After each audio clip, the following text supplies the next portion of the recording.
Good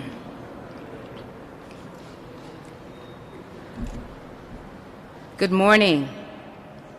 I'm pleased to be joined today by Marty Martinez, Chief of Health and Human Services, Cara Elliott Ortega, our Chief of Arts and Culture, and a very special guest, Boston Poet Laureate Portia Oliwola.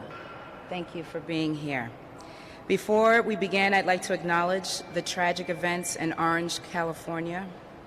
This was the third mass shooting in just over 2 weeks, and a child was among one of the victims. I want to extend my prayers for the loss and for those families who are mourning, and my continued advocacy to put an end to gun violence in all of our communities. Now I will provide an update on our ongoing COVID-19 response and share important arts and culture news. In Boston yesterday, we saw 328 new confirmed cases for a total of 64,321. Sadly, there were 4 new deaths reported, bringing the total to 1,345, and 163 people recovered, bringing that total to 60,049. We continue to see increased activity in the city's positivity rate, which is currently at 4.8%, up from 4.2%. That is a 0.9% increase that translates into over 216 cases per day. We continue to monitor COVID activity across 6 key metrics: daily positive cases, daily percent of positive cases, community COVID tests, COVID-related ER visits, available ICU and medical surgical beds, and ICU bed occupancy. We are encouraged to see increased testing activity across the city neighborhoods. While vaccination is a major priority in our COVID-19 response, testing remains critical to controlling the spread. I encourage Boston residents to get tested on a regular basis. While we are thankful we are not seeing an increase in hospital activity, we want to prevent that by doing all we can to slow the spread. As Christians observe Good Friday tomorrow and prepare for Easter Sunday, I want to take a moment to remind everyone that COVID-19 is still with us. Have a talk with your family and set expectations for a safe holiday weekend. While many of us celebrate the good news of Easter this weekend, let's renew our commitment to keeping our families and communities safe from COVID. We can all help continue Boston's recovery, reopening, and renewal. Reopening milestones like opening day at Fenway Park and outdoor dining in the North End can only continue if we all do our part to control the spread of COVID. Everyone, please wear your masks, wash your hands, and maintain social distance. And when your turn comes, get vaccinated. As we continue our long fight against the COVID-19 pandemic, it is important that we renew our spirits. That is why I'm delighted for the arrival of National Poetry Month. Today kicks off Boston's 30-day celebration of the many forms of poetry. Throughout the month of April, we will also highlight the importance of the arts sector. The arts play an important role in fostering Boston's economic, civic, and cultural recovery. I look forward to seeing and hearing how Boston residents explore the power of poetry this month. I believe that artists are essential workers.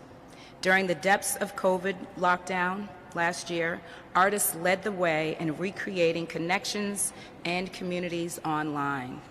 Over the past year, the artistic leadership has continued to flourish. Millions of people in Boston and around the world have found collective healing and renewal through poetry, music, and the arts. I am very proud to come from a family of artists. My own grandmother was a poet, and my stepmother was a visual artist. These two entrepreneurs founded their own greeting card company. Together, they produced and sold cards that featured my Nana's poetry and my stepmother's artwork. I grew up admiring their artistry and their willingness to realize their dreams. The great poet Langston Hughes posed the question, what happens to a dream deferred? We must not let the pandemic defer our dreams for a better Boston. As we celebrate the arrival of National Poetry Month, let's embrace the arts and do better together. Now we will hear from the Chief of Arts and Culture, Cara Elliott Ortega. Cara?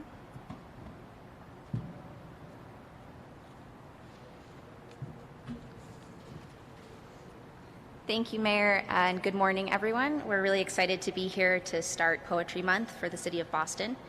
Creative expression is so important for us right now as we're all looking for ways to reconnect with ourselves and each other. Poetry can help give voice to our experience, and we hope that everyone sees this year's Poetry Month as a chance to take a pause for wellness, reflection, and joy as we work to come out of this pandemic together. We're excited to continue to spread awareness about the power of poetry and encourage people of all ages to participate by reading, listening, or creating your own verse. A key champion of National Poetry Month is the city's Poet Laureate. The City of Boston created its Poet Laureate program in 2008, and we're thrilled to have our current Poet Laureate, Portia Olayiwola, here with us today. The Poet Laureate acts as an advocate for poetry, language, and the arts, creating opportunities for Bostonians to connect with poetry at public readings and events. We're also thrilled this past year to lift up youth voices when we named Alondra Barbaria as Boston's first Youth Poet Laureate. Together, Portia and Alondra have done an incredible job of fostering community, reaching our residents, and encouraging them to express themselves during a time that has been so difficult and uncertain. As part of National Poetry Month, we are offering readings, workshops, and other virtual events, including our annual Mayor's Poetry Program event on April 21st, where several Boston-based poets will be selected by the Poet Laureate to read their original work and have their poems displayed in City Hall.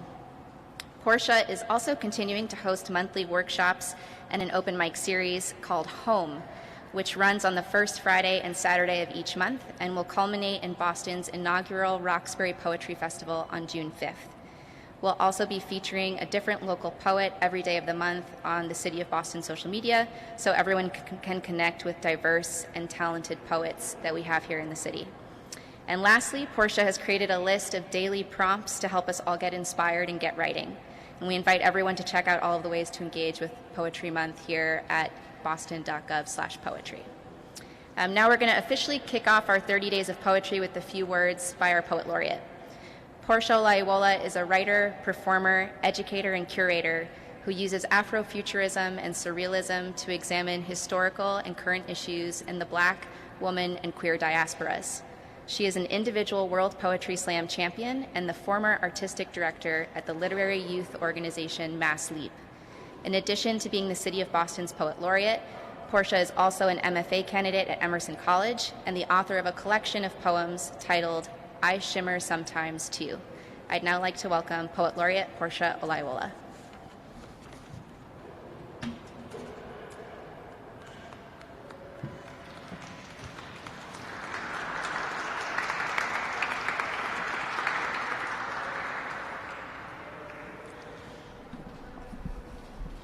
Good morning, everyone, and happy National Poetry Month. I am so honored and humbled to be serving you all in the role of Poet Laureate, and I'm so excited to be celebrating poetry with you all for a full month and beyond. The poet Audre Lorde states that poetry is not a luxury, right? And I totally agree. Right, poetry, I imagine, is this necessity. It's the thoughts forming words that we share with other people, right? And beyond just everyday living, I think right now connecting with other humans is so necessary. And I do that, and we will do that this month via poetry. And I'd like to kick us off with just a poem of mine that I recently wrote, which means it's still a work in progress. It's called Children's March, 1963, and it begins with an epigraph from the Federal Writers Project. And I don't know if folks know the Federal Writers Project, but it was formed right after the Great Depression in order to employ artists, and they would go out and do research and interview just people and document lives. And so this quote comes from Southern Georgia, and it was documented in this book, and it's from Moss Brown, and it reads, "My gran used to tell me about folks flying back to Africa. A man and his wife was brung from Africa. When they found out they were slaves and got treated so bad, they just fret and fret. One day, they were standing with some other slaves, and all of a sudden, they say, 'We going back to Africa. So goodie bye, goodie bye.'" Children's March, 1963. "A high-pressure water hose can take the head clean off. On the curb, a pair of tinted glasses small enough to dress a toy. In the street's middle, a pigtail wrapped like caduceus and still fastened with barrette. Sky-colored uniform, each with one arm calling to a friend and the other limb in the leaping throat of a canine. The teens skip school to crusade. Songs shrieking like squashed berries, pressed skirts candied to knees, patent leather Sunday shoes glinting from the fire hose and the bodies leaking grief. The shield against fatal is fetal. Huddle the black of the pavement, muzzle the face to the red brick of the storefront, spines sprayed and pinned like a crucifixion righteous. The youngest, though, could not ground themselves in their own child weight, lighting them like feathers. See it from the window. Porcelain hoofed melancholy, waters rising them up, flapping and grimace, grinning little ebony figurines, like how a black bird soar the sea. Kumyali, Kumbaba Tumbe, my God, the children, did you see them? Salt blood, they took flight." Thank you all so much. Happy National Poetry Month.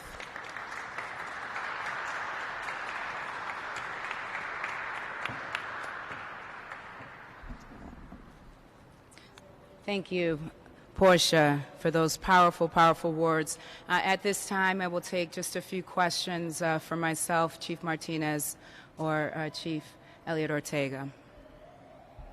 Yes. So we're talking about how there continues to be an uptick in COVID activities. Are there any further steps the city is facing? Yes, so internally working with the team to continue to monitor the data, hospitalizations, as well as the COVID tests, the COVID positivity, working with the team internally. Externally, really important for everyone to continue to do their part, wearing their masks, getting tested, getting the vaccine when eligible, and avoiding gatherings and keeping social distance. So it is really important that we remember that we are not over this pandemic, and we all have to do our part. Is the city working with like bars or restaurants or homes or anything like any other outside entities to enforce the rules or make sure that We will continue to work with our external partners, community-based organizations, the various institutions here in Boston to ensure that this message gets out and that we continue to protect ourselves and our communities. a week and a half in, how's the after the mayor should go? Anything to surprise you? A week and a half in, how's it going? How's anything that's going? It has been an amazing 10 days, 11 days now. An incredible first almost 2 weeks. Great team here at City Hall. Lots of amazing folks in our city who love this city and are doing everything possible to make sure that we come out of this pandemic stronger than before, a much more vibrant city, which is why it's so important to celebrate the arts in a more equitable city. Thank you so much.